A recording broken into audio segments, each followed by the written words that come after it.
Economic assistance at iba pang kasunduan sa Japan, inilalaho ng liderato ng Kamara. Brigada Haji Camino, i-brigada mo!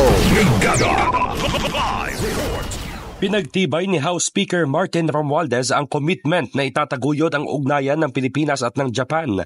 Kasabay ito ng 2 araw na official visit ni Japanese Prime Minister Shigeru Ishiba sa bansa.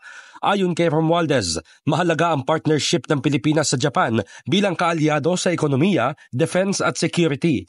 Kinikilalaan niya ang di matatawarang papel ng Japan sa pagsuporta sa kaunlaran ng ating bansa, pati na sa economic security at national resilience. Sa panahon ng kawalan ng katiyakan, marapat lamang umano na magsama-sama ang mga bansang may parehong pananaw. The Philippines and Japan have a very strong relationship, kaya itong bisita ng Prime Minister lalo titibay ang ating relasyon. At nakaraan din ng nakaraang taon na nakapirma din tayo ng bagong trilateral agreement between Japan, the Philippines, and the US. Kaya siguro tuloy-tuloy din ang pag-uugnayan dito sa mga pwede natin gawin. Ipinaliwanag din ito na kailangang protektahan ng rules-based international order, itaguyod ang soberanya at pangunahan ng kinabukasan na may kapayapaan at kasaganaan.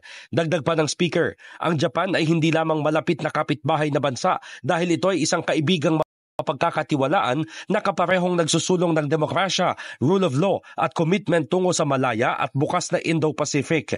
Bukod dito, binanggit ni Romualdez ang epekto ng economic assistance ng Japan, lalo na ang investments sa infrastruktura, manufacturing at clean energy na nagbukas ng oportunidad sa mga Pilipino at lumikha ng sustainable jobs.